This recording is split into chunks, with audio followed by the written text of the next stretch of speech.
इस सम्मानित सदन के समक्ष प्रस्तुत करते हुए मैं प्रदेश की जनता का अभिनंदन करना चाहूंगा, जिसने हमारी सरकार के पिछले कार्यकाल में किए गए जन कल्याण और विकासोन्मुखी कार्य को देखते हुए जाति, धर्म और समुदाय के समीकरण को नकार कर उत्तर प्रदेश की विकास यात्रा को बनाए रखने के लिए भारतीय जनता पार्टी में विश्वास कायम रखते हुए हमें पुनः सेवा का अवसर प्रदान किया है। प्रदेश के इतिहास में ऐसा 37 वर्षों के बाद हुआ है जब किसी पार्टी को लगातार 2 बार प्रदेश की जनता ने सरकार बनाने के लिए चुना हो। हमारी सरकार का वर्ष 2017-18 से 2021-2022 का कार्यकाल हमारे माननीय प्रधानमंत्री श्री नरेंद्र मोदी जी और माननीय मुख्यमंत्री श्री योगी आदित्यनाथ जी के कुशल नेतृत्व में सफलताओं और प्रदेश के दीर्घकालिक व सतत विकास की नीतियों के प्रतिपादन और निष्पादन का रहा है। हमने प्रदेश में कानून का राज कायम किया, माफियाओं, गुंडों और दंगाइयों के आतंक से जन सामान्य को राहत दिलाई, प्रदेश में उद्योग धंधों को बढ़ावा दिया गया, आधुनिक तकनीकों के प्रयोग को शासन, प्रशासन और सामान्य जन के मध्य बढ़ावा दिया गया, अवस्थापना सुविधाओं में अभूतपूर्व विस्तार किया गया, चिकित्सा सुविधाओं विशेषकर कोविड-19 जैसी वैश्विक महामारी की चुनौती से निपटने और अन्य संक्रामक रोगों की रोकथाम और इलाज के क्षेत्र में विश्व स्तरीय कीर्तिमान स्थापित किए गए। मान्यवर, ये सबके समक्ष है कि पिछले 2 वर्षों में पूरे विश्व और देश के साथ उत्तर प्रदेश ने कोविड-19 जैसे वैश्विक महामारी का, जिसके समक्ष विश्व की बड़ी शक्तियां कहे जाने वाले देश बेबस और लाचार नजर आए, की विभीषिका को माननीय प्रधानमंत्री जी और माननीय मुख्यमंत्री जी के कुशल मार्गदर्शन में बड़ी सूझबूझ और धैर्य के साथ सामना किया।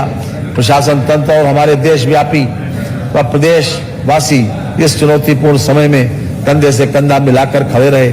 ऐसी परिस्थितियों में नई नेतृत्व की परीक्षा होती है, ये कहने में अतिशयोक्त नहीं होगी कि माननीय प्रधानमंत्री जी और माननीय मुख्यमंत्री जी के अद्भुत नेतृत्व प्रदान किया, जिसकी अंतर्राष्ट्रीय स्तर पर सराहना की गई। मैं इन दोनों अप्रतिम नेताओं को ये पंक्तियां समर्पित करता हूं। वो पथ क्या, पथिक कुशलता क्या, जिस पथ में बिखरे शूल न हो, नाविक की धैर्य परीक्षा क्या, जब धाराएं प्रतिकूल न हो।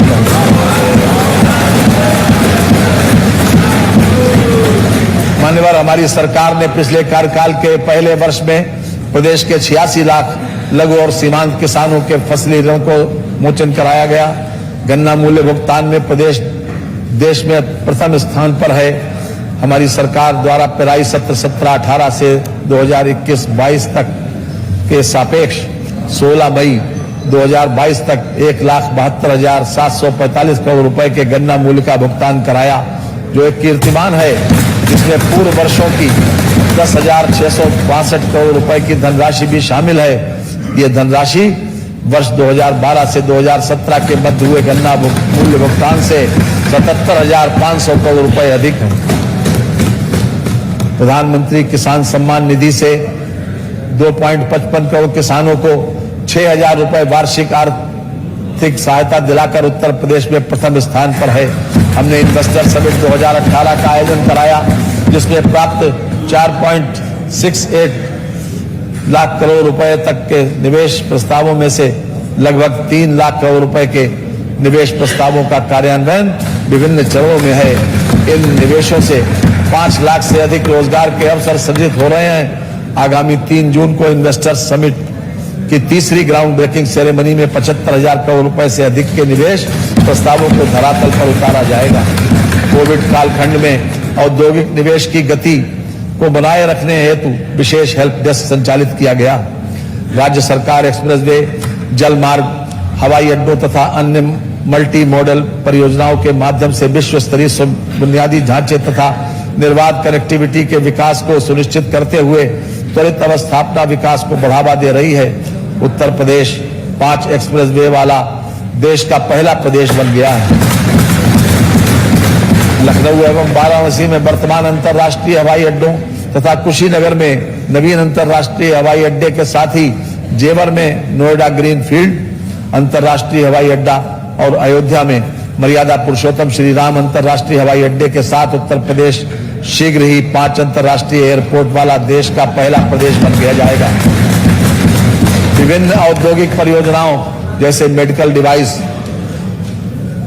Park, bulk drug park, Dhanvantari health park, Amritsar Kolkata industrial corridor, IIT, GNL greater Noida, film city की स्थापना, mega food park, Trans Ganga city, plastic city, garment park, logistics hub, apparel park, toy park, हस्तशिल्प पार्क, फ्लेटेड फैक्ट्रियां आदि के संबंध में द्रुत गति से कार्रवाई प्रचलित है। प्रदेश के सभी जनपदों के उत्पादों एवं पारंपरिक शिल्पों के समग्र विकास हेतु संचालित एक जनपद एक उत्पाद के प्रभावी क्रियान्वयन से प्रदेश से होने वाला निर्यात 88,000 करोड़ रुपए से बढ़कर 1.56 लाख करोड़ रुपए हो गया है। यह हर्ष का विषय है कि उत्तर प्रदेश एक उत्कृष्ट निवेश डेस्टिनेशन के रूप में उभरा है। इस दिशा में राज्य सरकार ने ease of doing business ranking में अभूतपूर्व प्रगति करते हुए देश में द्वितीय स्थान प्राप्त किया है। प्रदेश स्तर पर अंतर जनपदीय राशन कार्ड पोर्टेबिलिटी संचालित किए जाने के उपरांत भारत सरकार की one nation one ration card योजना के अंतर्गत प्रदेश में राष्ट्रीय पोर्टेबिलिटी की सुविधा माह मई 2020 से लागू है, जिसके अंतर्गत उत्तर प्रदेश के कार्ड धारक अन्य राज्यों की किसी भी उचित दर की दुकान से अपना खाद्यान्न प्राप्त कर सकते हैं। मई 2020 से मार्च 2022 तक अन्य राज्यों के 37,971 राशन कार्ड धारकों द्वारा उत्तर प्रदेश से तथा उत्तर प्रदेश के 8,99,798 कार्ड धारकों द्वारा अन्य राज्यों से अपना खाद्यान्न प्राप्त किया गया है। राज्य सरकार द्वारा अंत्योदय एवं पात्र गृहस्थी कार्ड धारकों को निःशुल्क खाद्यान्न के साथ साथ आयोडाइज्ड नमक, साबुन, चना एवं खाद्य तेल दिसंबर 2021 से मार्च 2022 तक निःशुल्क वितरित कराया गया, जिस पर लगभग 4,801 करोड़ रुपया का व्यय हुआ। इस योजना से प्रदेश के लगभग 15 करोड़ लोग लाभान्वित हुए। यह देश का विशालतम खाद्यान्न वितरण कार्यक्रम है, जिसका विस्तार अप्रैल 2022 से जून 2022 तक कर दिया गया है। प्रदेश के 15 करोड़ निर्धन व्यक्तियों को मुफ्त अनाज तथा 3 करोड़ मजदूरों को मार्च 2022 तक 500 रुपए प्रतिमाह का भत्ता और 98 लाख नागरिकों को 1,000 रुपए प्रतिमाह का भत्ता दिया गया। प्रधानमंत्री उज्ज्वला योजना के अंतर्गत उत्तर प्रदेश की 1.67 करोड़ महिलाओं को मुफ्त गैस कनेक्शन देने वाला देश का पहला प्रदेश बना। पिछले 5 वर्षों में प्रधानमंत्री आवास योजना के अंतर्गत प्रदेश के ग्रामीण एवं शहरी क्षेत्रों में 42,50,000 आवास स्वीकृत किए गए हैं। स्वच्छ भारत मिशन के अंतर्गत 2,61,00,000 व्यक्तिगत शौचालयों का निर्माण कराकर उत्तर प्रदेश देश में प्रथम स्थान पर है। सौभाग्य योजना के अंतर्गत 1,41,00,000 मुफ्त विद्युत कनेक्शन दिए गए। एंटी भू माफिया अभियान के अंतर्गत 64,398 हेक्टेयर की भूमि अवैध कब्जे से मुक्त कराई गई है। 2,471 अतिक्रमणकर्ताओं को भू माफिया के रूप में चिन्हित किया गया है। वर्तमान में 186 भू माफिया जेल में निरुद्ध हैं तथा 4,274 अतिक्रमणकारियों के विरुद्ध कार्रवाई की गई है। पिछले 5 वर्षों के हमारे कार्यकाल में प्रदेश बीमारू राज्यों की श्रेणी से निकलकर देश की अग्रणी राज्यों में आ चुका है। माननीय योगी जी की सरकार ने इस भावना के साथ काम किया है और कर रही है, और तभी हम ये दावा कर सकते हैं कि जब तलक भोर का सूरज नजर नहीं आता, काम मेरा है उजालों की हिफाजत करना, मेरी पीढ़ी को एक चिराग बन के जलना है, जिसका मजहब है अंधेरों से बगावत करना। कानून व्यवस्था सरकार की अपराध एवं अपराधियों के प्रति जीरो टॉलरेंस की नीति के अनुरूप प्रदेश की कानून व्यवस्था को अधिक मजबूत बनाए जाने एवं आपराधिक असामाजिक तत्वों पर प्रभावी नियंत्रण करने के उद्देश्य से कार्य योजना बनाकर अपराधियों के विरुद्ध कठोरतम विधिक कार्रवाई की जा रही है। दुर्दांत अपराधियों के विरुद्ध कार्रवाई के दौरान 159 अपराधी मुठभेड़ में मारे गए एवं 3762 घायल हुए। गैंगस्टर अधिनियम में 51,696 एवं NSA में 730 व्यक्तियों के विरुद्ध कार्रवाई की गई।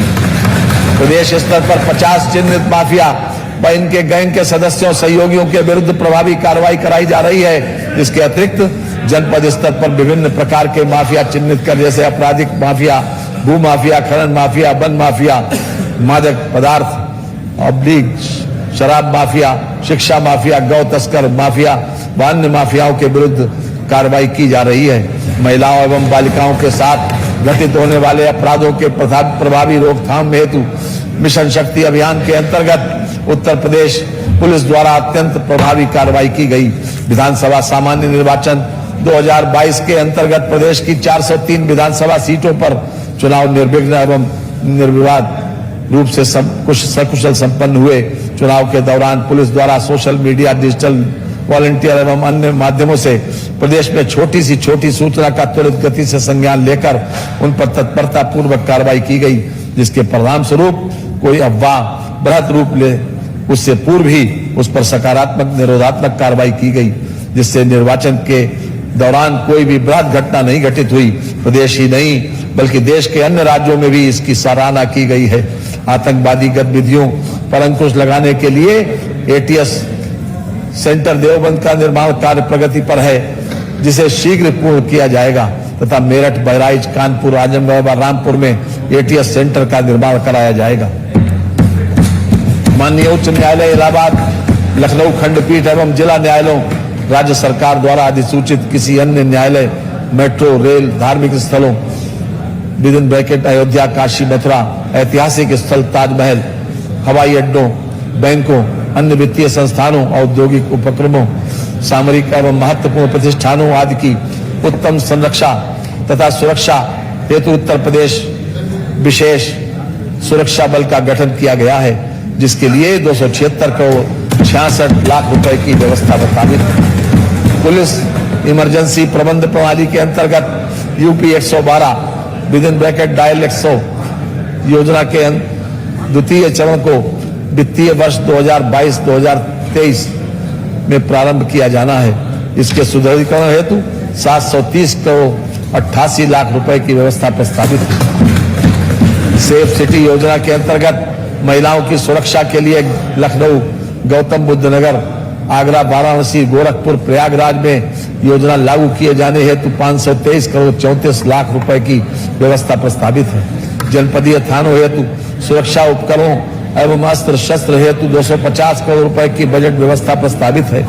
विधि विज्ञान प्रयोगशालाओं की स्थापना तथा Uttar Pradesh forensic science institute Lucknow का निर्माण कराया जा रहा है।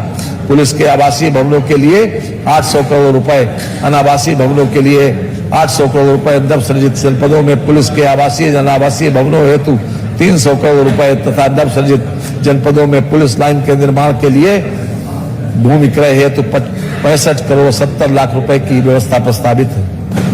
मान्यवर, हम जानते हैं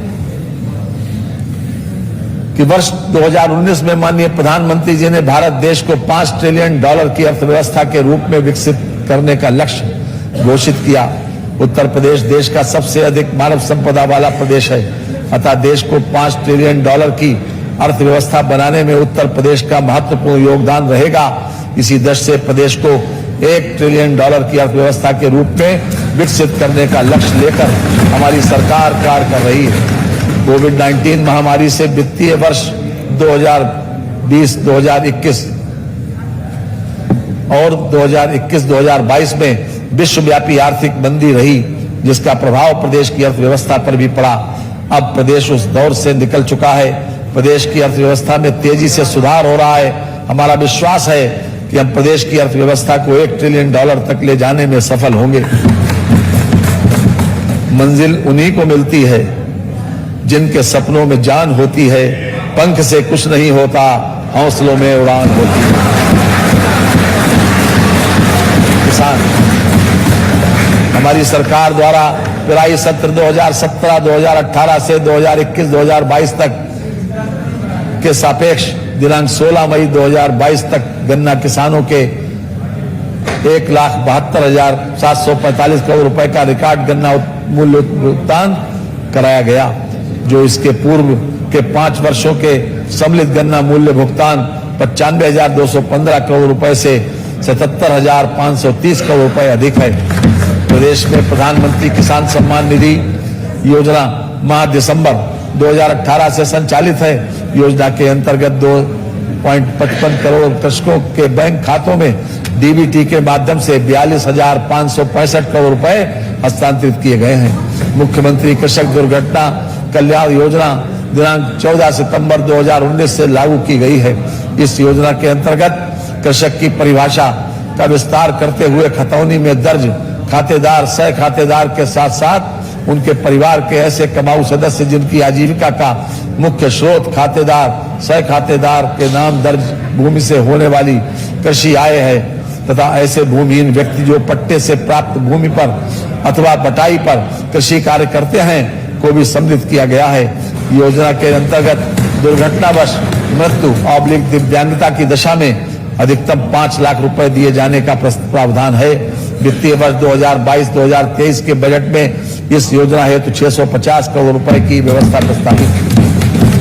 कृषकों को सिंचाई हेतु डीजल / विद्युत के स्थान पर वैकल्पिक ऊर्जा प्रबंधन के अंतर्गत प्रधानमंत्री किसान ऊर्जा सुरक्षा एवं उत्थान महाअभियान योजना के अंतर्गत कृषकों के क्षेत्रों पर सोलर पंपों की स्थापना कराई जा रही है।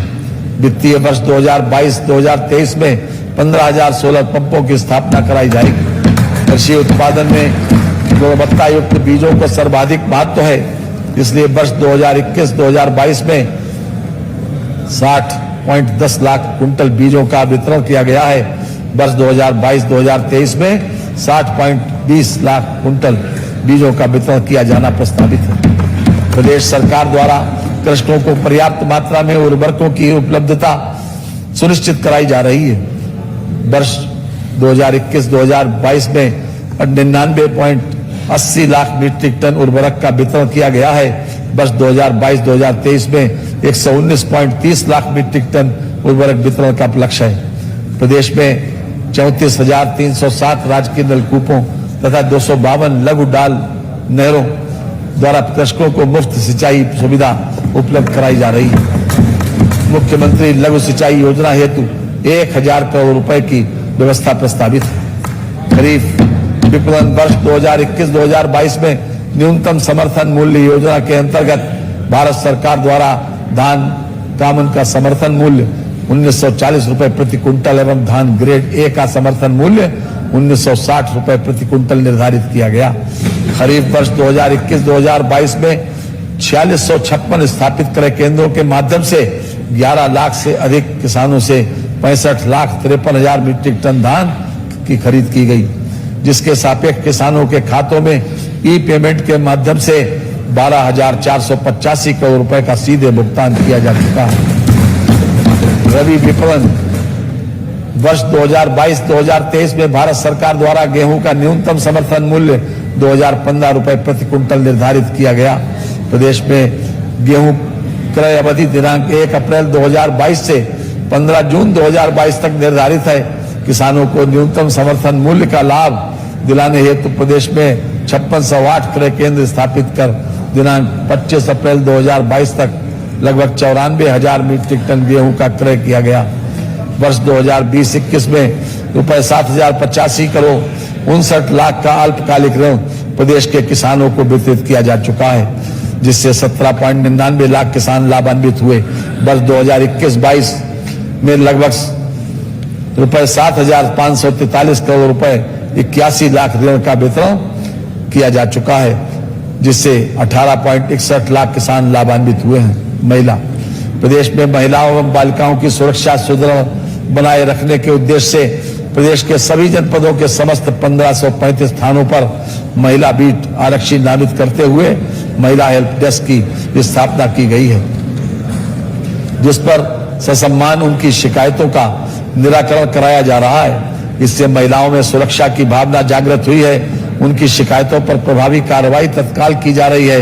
प्रदेश के जनपदों में 2740 महिला पुलिस कार्मिकों को 10,370 महिला बीटों का आवंटन किया गया है।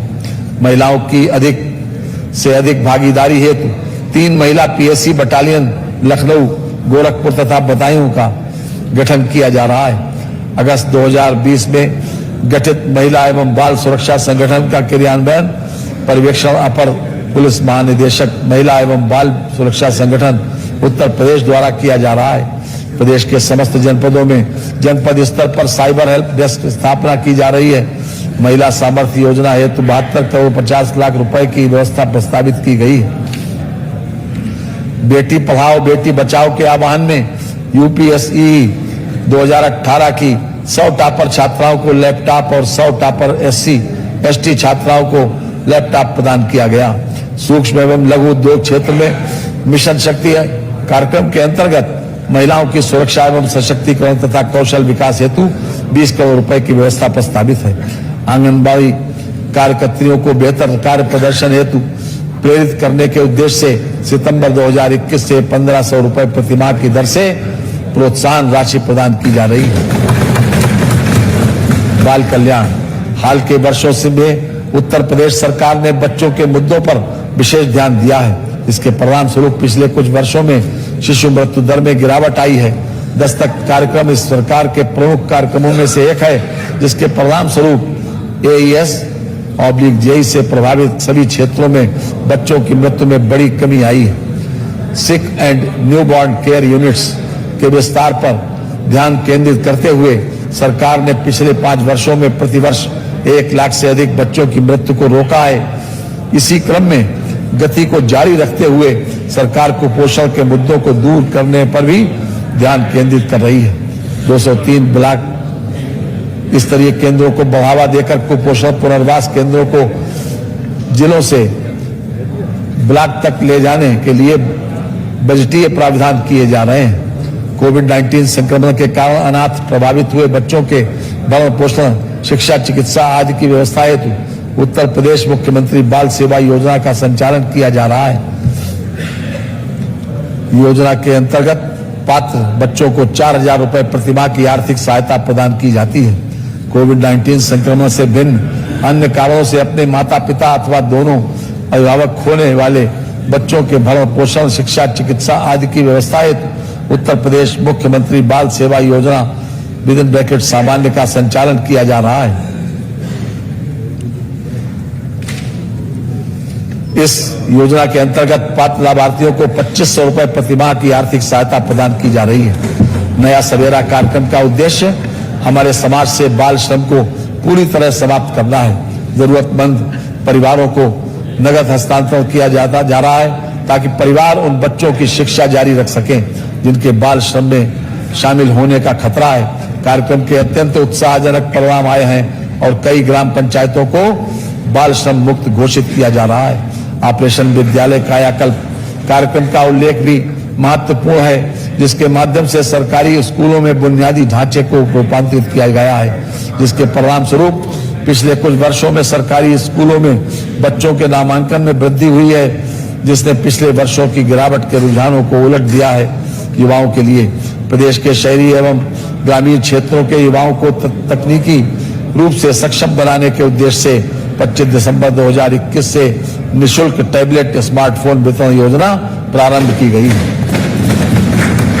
इस योजना के अंतर्गत अब तक लगभग 12 लाख टैबलेट स्मार्टफोन वितरण हेतु जनपदों को उपलब्ध कराए जा चुके हैं तथा वितरित किए जा रहे हैं।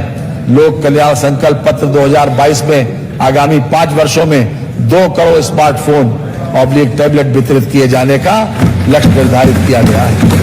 इस हेतु स्वामी विवेकानंद युवा सशक्तिकरण योजना के अंतर्गत वित्तीय वर्ष 2022-2023 के लिए 1500 करोड़ रुपए की व्यवस्था प्रस्तावित है। युवाओं के बीच विभिन्न क्षेत्रों में उद्यमशीलता एवं नवाचार को बढ़ावा देने के लिए नई उत्तर प्रदेश स्टार्टअप नीति 2020 के अंतर्गत 5 वर्षों में प्रत्येक जनपद में कम से कम 1 तथा कुल 100 इंक्यूबेटर्स एवं 10,000 स्टार्टअप की स्थापना का लक्ष्य है, जिसके सापेक्ष अब तक 47 इंक्यूबेटर्स कार्यरत हैं तथा 5600 से अधिक स्टार्टअप्स पंजीकृत हो चुके हैं। प्रतियोगी छात्रों को अपने घर के समीप ही कोचिंग की सुविधा उपलब्ध कराने के उद्देश्य से राज्य सरकार द्वारा सभी मंडल मुख्यालयों में मुख्यमंत्री अभ्युदय योजना का संचालन किया गया है।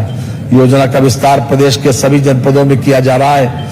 योजना हेतु 30 करोड़ रुपए की व्यवस्था प्रस्तावित है। युवा अधिवक्ताओं को कार्य के शुरुआती 3 वर्षों के लिए किताब एवं पत्रिका क्रय करने हेतु आर्थिक सहायता प्रदान किए जाने के लिए 10 करोड़ रुपए की व्यवस्था प्रस्तावित है। अंतर्राष्ट्रीय खेल प्रतियोगिताओं में उत्तर प्रदेश के मूल निवासी पदक विजेता खिलाड़ियों की सीधी भर्ती के माध्यम से राजपत्रित पदों पर नियुक्ति की व्यवस्था की गई है।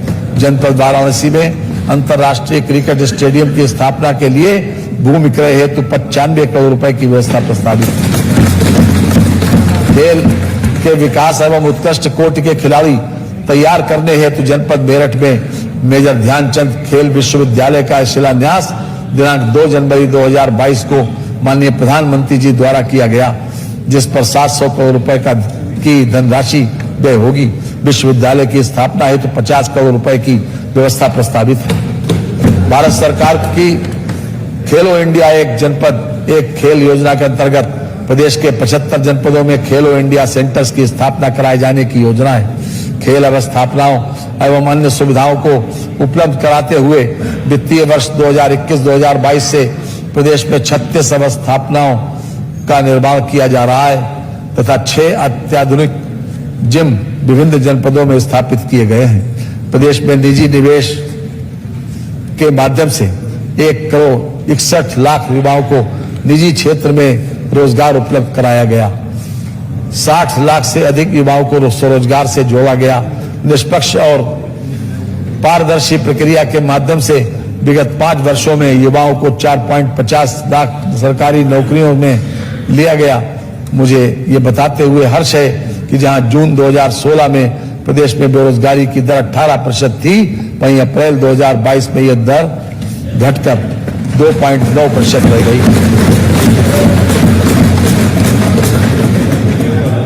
उत्तर प्रदेश कौशल विकास मिशन द्वारा विगत 5 वर्षों में 9.25 लाख से अधिक युवाओं को विभिन्न प्रकार के अल्पकालिक प्रशिक्षण कार्यक्रमों में प्रशिक्षित करते हुए प्रमाणीकृत किया गया, जिनमें 4.22 लाख युवाओं को विभिन्न प्रतिष्ठित कंपनियों में सेवायोजित कराया गया है।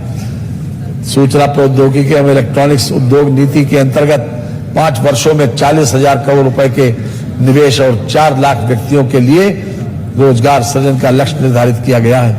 मनरेगा योजना के अंतर्गत वित्तीय वर्ष 2021-22 में 26 करोड़ मानव दिवस का सृजन किया गया, जिसके सापेक्ष वित्तीय वर्ष 2022-23 में मनरेगा योजना के अंतर्गत 32 करोड़ मानव दिवस सृजन किए जाने का लक्ष्य निर्धारित किया गया है।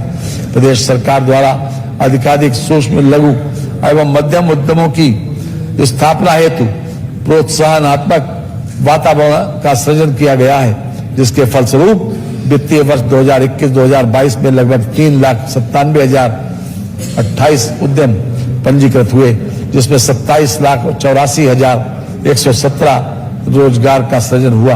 प्रदेश की 54,876 ग्राम पंचायतों में स्थापित ग्राम सचिवालयों के सुचारू संचालन हेतु 56,436 पंचायत सहायक ऑब्लिक लेखाकार सह डाटा एंट्री ऑपरेटर्स का चयन कर उन्हें प्रशिक्षण प्रदान किया गया है।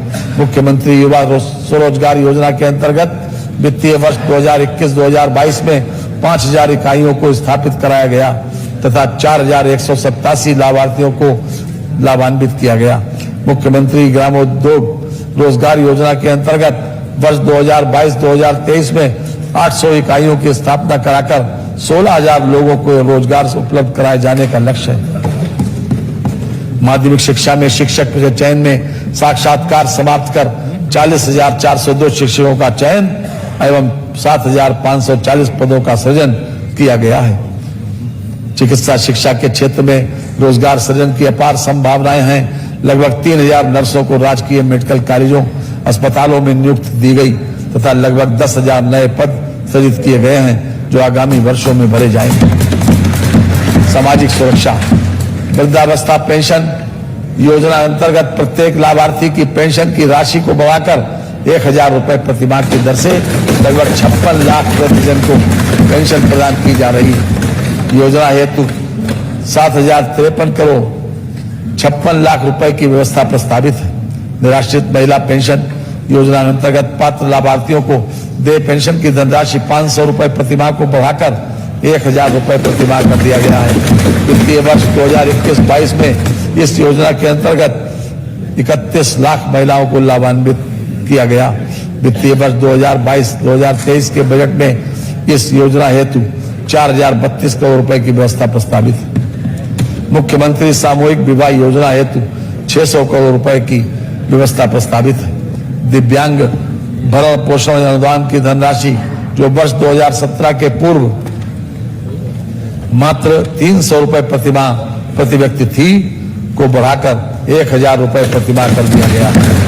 प्रदेश के 11 लाख से अधिक दिव्यांगजन इससे लाभान्वित हो रहे हैं। वित्तीय वर्ष 2022-2023 के बजट में योजना हेतु 1000 करोड़ रुपए की व्यवस्था प्रस्तावित है। कुष्ठावस्था विकलांग भरण पोषण योजना के अंतर्गत 3000 रुपए प्रतिमाह की दर से 34 करोड़ 50 लाख रुपए की व्यवस्था प्रस्तावित है। मैनुअल स्कैवेंजर मृत्यु क्षतिपूर्ति योजना हेतु 1 करोड़ 50 लाख रुपए की व्यवस्था प्रस्तावित है।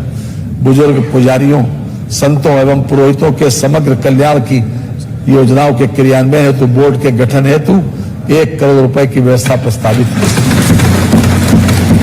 श्रमिक एवं स्ट्रीट वेंडर, पंजीकृत निर्माण श्रमिकों के बच्चों एवं अनाथ बच्चों को कक्षा 6 से 12 तक गुणवत्तापूर्ण निःशुल्क आवासीय शिक्षा प्रदान किए जाने हेतु प्रदेश के 18 मंडलों में प्रत्येक मंडल में एक अटल आवासीय विद्यालयों की स्थापना कराई जा रही है।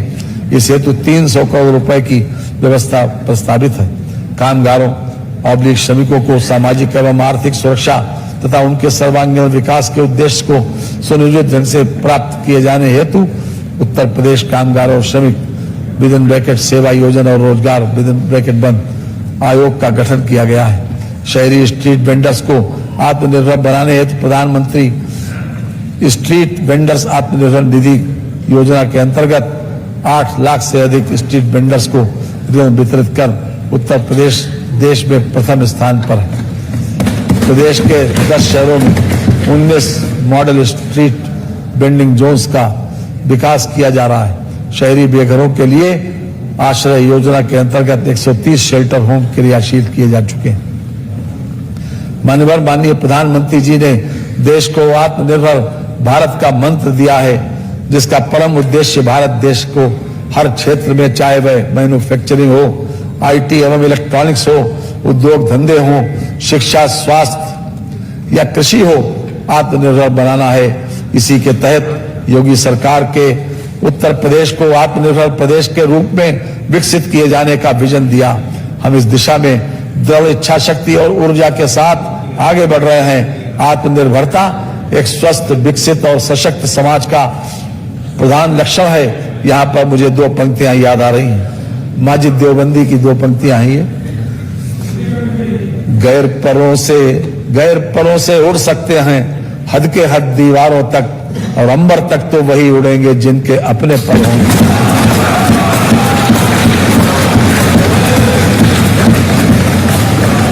चिकित्सा एवं स्वास्थ्य, प्रदेश के प्रत्येक व्यक्ति को बेहतर चिकित्सा सुविधा सुलभ कराने की दिशा में हमारी सरकार द्वारा निरंतर कार्य किया जा रहा है। विभिन्न वायरस जनित संक्रामक रोगों पर नियंत्रण एवं उपचार की क्षमता में अभूतपूर्व वृद्धि रिकॉर्ड समय में की गई है।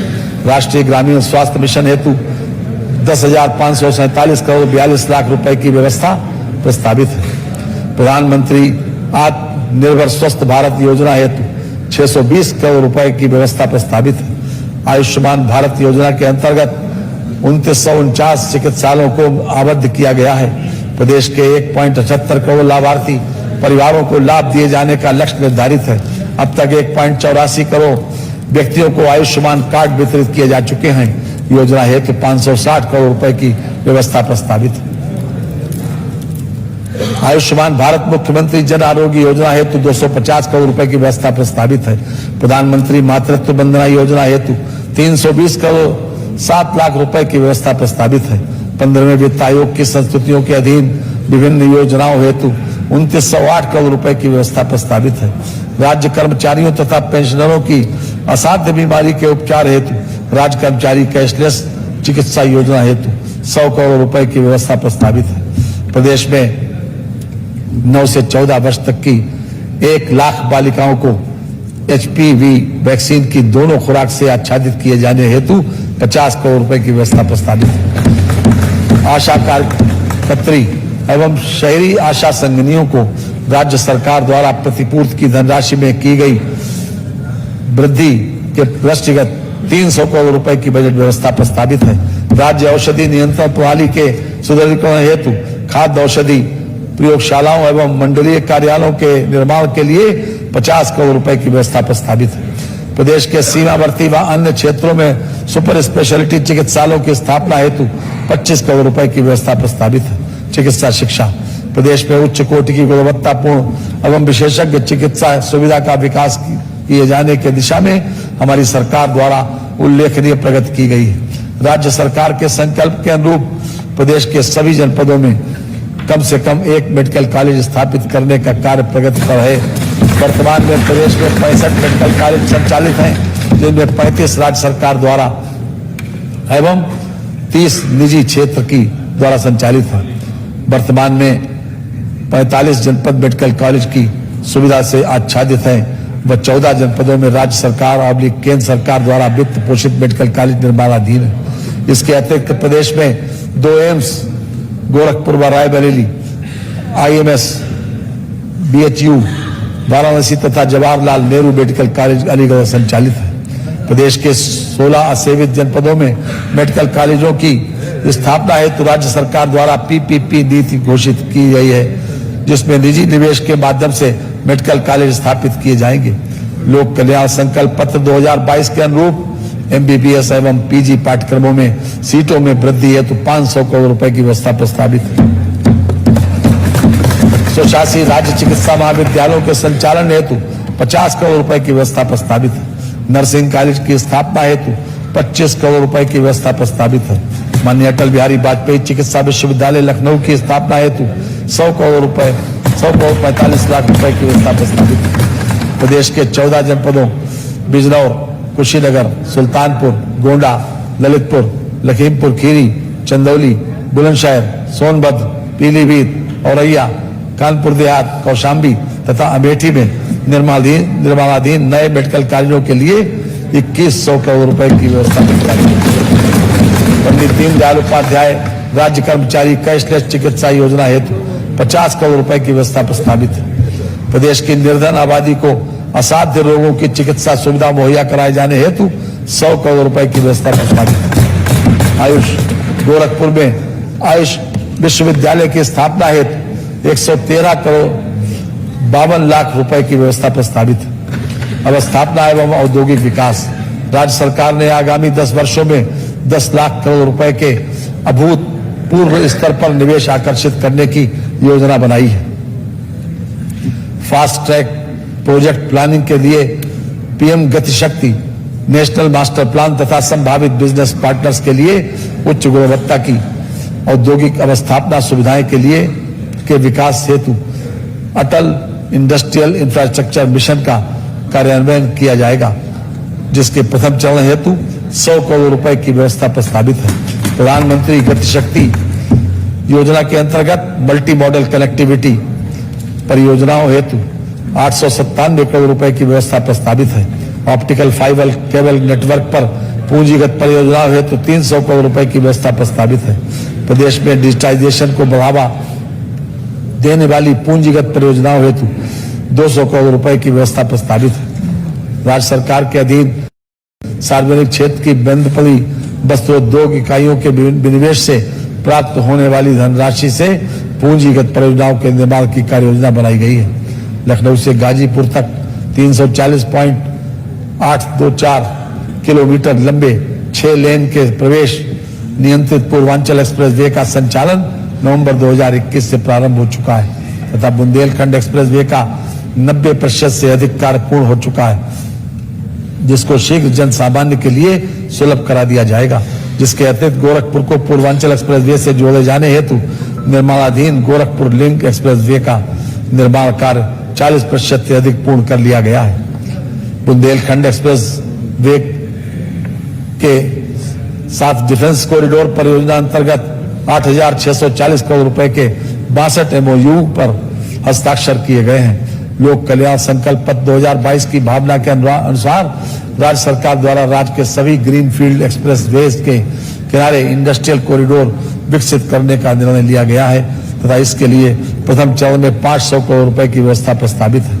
मेरठ से प्रयागराज तक 594 किलोमीटर लंबी 6 लेन गंगा एक्सप्रेसवे परियोजना हेतु भूमि विक्रय का कार्य लगभग पूर्ण हो गया है तथा निर्माण कार्य प्रक्रियाधीन है, जिसके लिए 695 करोड़ 34 लाख रुपए की व्यवस्था प्रस्तावित है। इस एक्सप्रेसवे में शाहजहांपुर में एक्सप्रेसवे पर वायुसेना के विमानों की आपातकालीन लैंडिंग के लिए हवाई पट्टी भी प्रस्तावित है।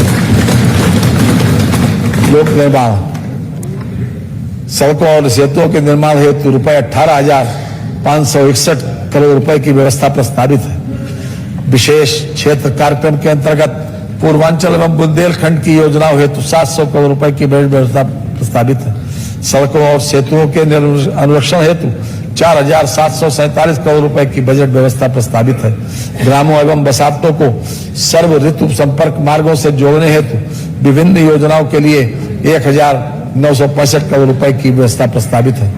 शहरों एवं कस्बों में वाहनों की संख्या में उत्तरोत्तर वृद्धि के फलस्वरूप यातायात बाधित होने, ट्रैफिक जाम की समस्या के समाधान के लिए शहरों के बाईपास एवं रिंग रोड तथा चौराहों पर फ्लाईओवर आदि के निर्माण हेतु 2022-2023 के लिए 600 करोड़ रुपए। काशी विश्वनाथ ज्योतिर्लिंग दर्शन एवं गंगा आरती दर्शन की सुगमता हेतु गंगा घाट के विपरीत दिशा में राजघाट पुल से रामनगर तक 4 लेन में मॉडल सड़क के निर्माण कार्य हेतु 500 करोड़ रुपए की व्यवस्था प्रस्तावित। रेलवे उपरगामी सेतुओं के निर्माण हेतु 1250 करोड़ रुपए की व्यवस्था प्रस्तावित है। प्रमुख अन्य जिला मार्ग चौड़ीकरण, सुदृढ़ीकरण तथा नए कार्यों हेतु 2600 करोड़ रुपए की व्यवस्था प्रस्तावित है। राज्य राजमार्ग के चौड़ीकरण, सुदृढ़ीकरण तथा नए कार्यों हेतु 1600 करोड़ रुपए की व्यवस्था प्रस्तावित है। राज्य सड़क निधि राज्यांश मद में 2000 करोड़ एवं पूंजी मद में 1750 करोड़ अर्थात कुल 3750 करोड़ रुपए की व्यवस्था प्रस्तावित है। सिंचाई एवं जल संसाधन, हमारी सरकार द्वारा विगत 5 वर्षों में 20 परियोजनाएं पूर्ण की जा चुकी हैं। इन परियोजनाओं के पूर्ण होने से 21.42 लाख हेक्टेयर अतिरिक्त सिंचन क्षमता सृजित हुई, जिससे प्रदेश के 44.72 लाख कृषक लाभान्वित हुए हैं। वित्तीय वर्ष 2022-2023 में बाढ़ नियंत्रण एवं जल निकास हेतु 2751 करोड़ रुपए का बजट प्रस्तावित किया गया है। तटबंधों का निर्माण, उच्चीकरण, सुदृढ़ीकरण की परियोजनाओं को हेतु 356 करोड़ का बजट प्रस्तावित किया गया है। नदी में सुधार एवं कटाव निरोधक योजनाओं हेतु 1328 करोड़ रुपए का बजट प्रावधान किया गया है। जल निकास नाबार्ड पोषित की परियोजनाओं हेतु 144 करोड़ रुपए का बजट प्रस्तावित किया गया है। वित्तीय वर्ष 2022-2023 में नहरों एवं सरकारी नलकूपों से किसानों को मुफ्त पानी की सुविधा हेतु 800 करोड़ रुपए का बजट प्रावधान किया गया है। LTIF योजना अंतर्गत वित्तीय वर्ष 2022-23 में मध्य गंगा नहर परियोजना हेतु 600 करोड़ रुपए, सरयू नहर परियोजना हेतु 310 करोड़ रुपए तथा अर्जुन सहायक परियोजना हेतु 20 करोड़ रुपए का बजट प्रावधान किया गया है। 2100 नवीन राजकीय नलकूपों के निर्माण की परियोजना नाबार्ड पोषित विदिन ब्रैकेट हेतु 423 करोड़ रुपए एवं 6600 राजकीय नलकूपों के आधुनिकीकरण की परियोजना नाबार्ड पोषित हेतु 150 करोड़ रुपए का बजट प्रस्तावित किया गया है। 569 असफल राजकीय नलकूपों के पुनर्निर्माण की परियोजना हेतु 130 करोड़ रुपए का बजट प्रस्तावित किया गया है। नमामि गंगे एवं ग्रामीण जलापूर्ति वर्ष 2021-2022 के बजट में जल जीवन मिशन के अंतर्गत 15,000 करोड़ रुपए का बजट प्रावधान था, जिसके सापेक्ष वित्तीय वर्ष 2022-2023 के बजट में 19,500 करोड़ रुपए की बजट व्यवस्था प्रस्तावित है।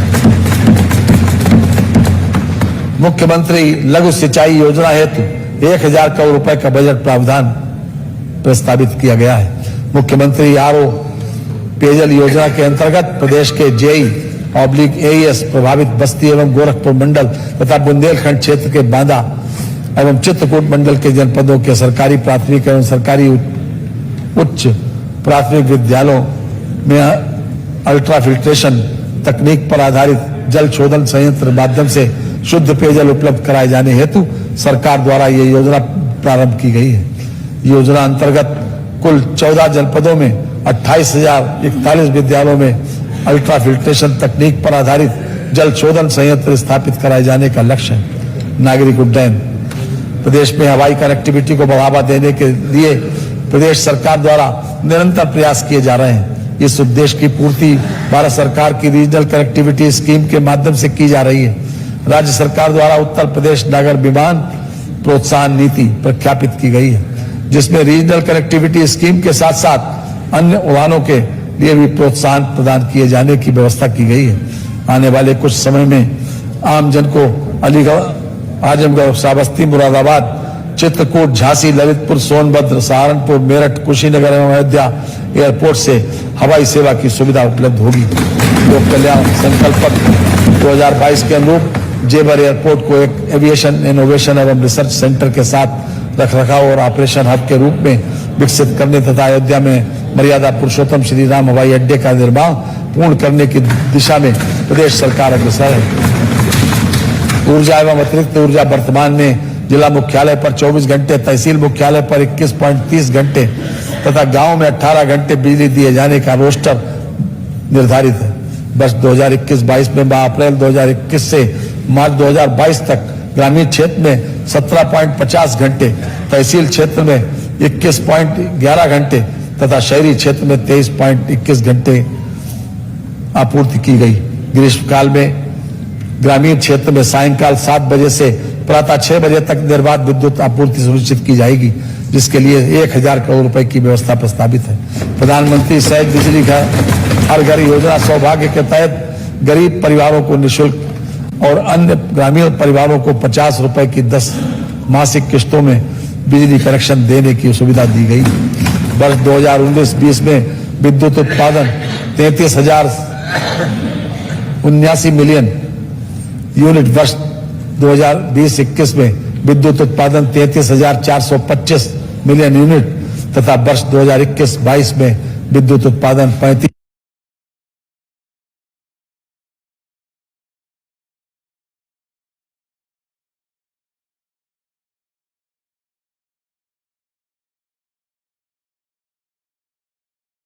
30,021 मिलियन यूनिट रहा। दिनांक 1 जनवरी 2022 से निजी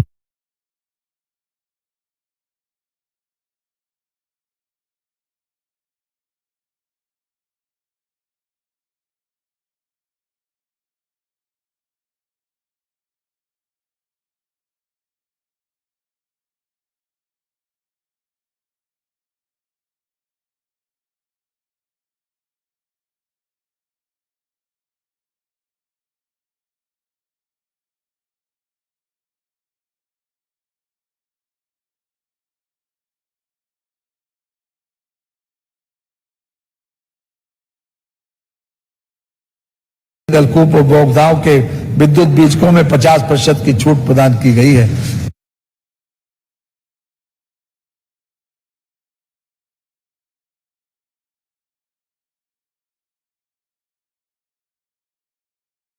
प्रदेश में स्थापित होने वाली तापीय उत्पादन परियोजनाओं तथा घाटमपुर ओबरा सी व जवाहरपुर से ऊर्जा निकासी हेतु लगभग 6100 करोड़ रुपए की पारेषण परियोजनाओं का निर्माण पीपीपी पद्धति से कराया जा रहा है। इनमें से लगभग 3,667 करोड़ रुपए की परियोजनाएं पूर्ण कर ली गई हैं। लगभग 2,433 करोड़ रुपए की लागत की पारेषण परियोजनाएं निर्माणाधीन है। विद्युत वितरण के क्षेत्र में व्यापक सुधार किए जाने तथा हानियों में कमी लाए जाने के उद्देश्य से 31,000 करोड़ रुपए की लागत से एक महत्वाकांक्षी योजना revamped distribution sector scheme Bharat सरकार के सहयोग से प्रारंभ की जा रही है, जिसे 3 वर्षों में पूरा किया जाएगा।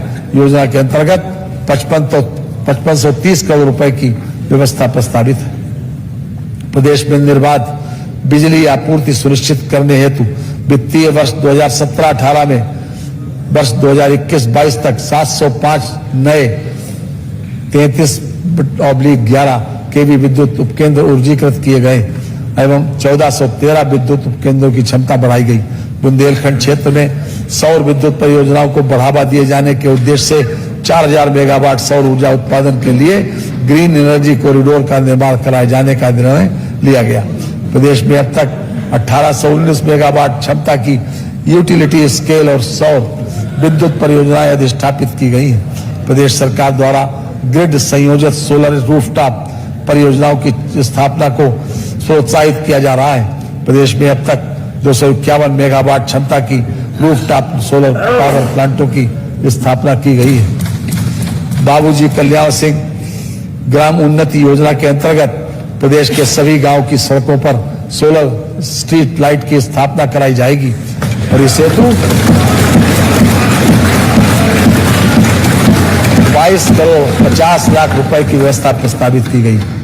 प्रदेश में जैव अपशिष्टों से जैव ऊर्जा के उत्पादन को प्रोत्साहित किए जाने के उद्देश्य से नीति जारी की गई है, जिसके अंतर्गत biodiesel, bioethanol, methanol, biogas, bio CNG producer gas, biocoal के उत्पादन इकाइयों की स्थापना कराई जा रही है।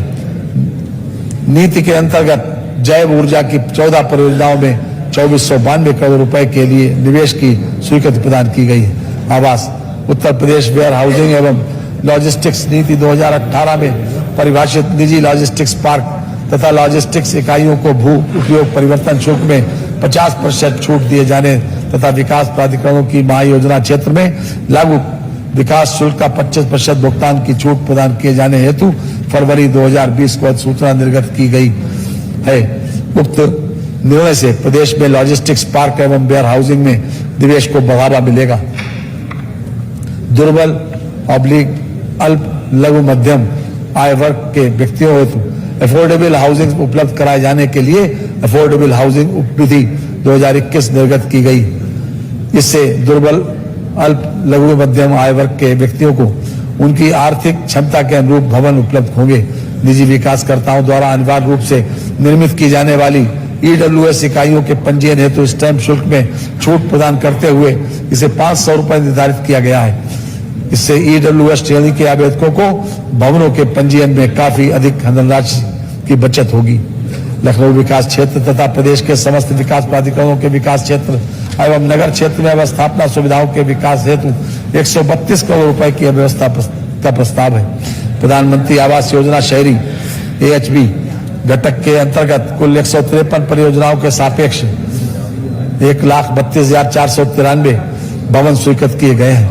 अद्यतन 89 परियोजनाओं के अंतर्गत 70,489 भवनों का निर्माण प्रगति पर है। अयोध्या स्थित सूर्य कुंड के विकास सहित अयोध्या नगरी के सर्वांगीण विकास की योजना हेतु वित्तीय वर्ष 2022-23 में 140 करोड़ रुपए का बजट प्रस्तावित है। कानपुर मेट्रो रेल परियोजना की अनुमोदित लागत 11,076 करोड़ रुपए है।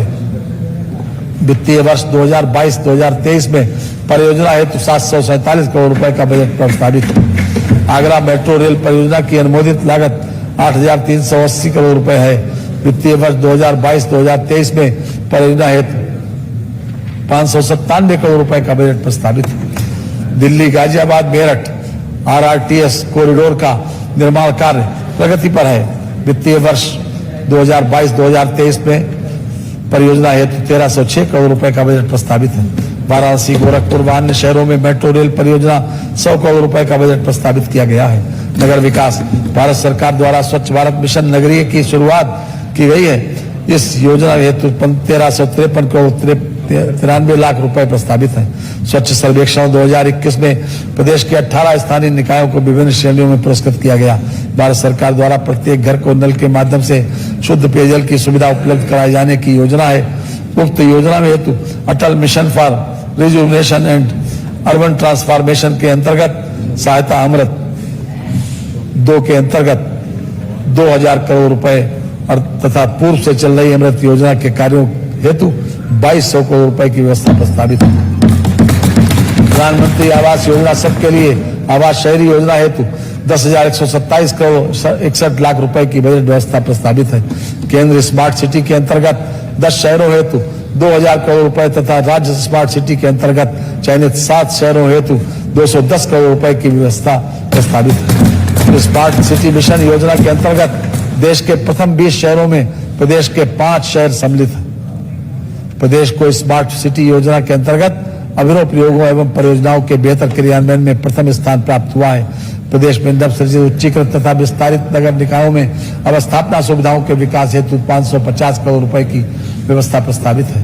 प्रदेश के शहरी क्षेत्रों में निरंतर बढ़ते हुए जनसंख्या दबाव तथा आर्थिक गतिविधियों को प्रचुरता के दृष्टिगत राज्य सरकार द्वारा शहरी क्षेत्रों में उत्कृष्ट गुणवत्तापूर्ण अवस्थापना सुविधाओं के विस्तार को प्राथमिकता प्रदान की गई है। इनके कार्यों को सुनियोजित रूप से संपादित किए जाने हेतु नगरीय निकायों में संचालित योजनाओं का प्रभावी अनुश्रवण एवं समन्वय अत्यावश्यक है।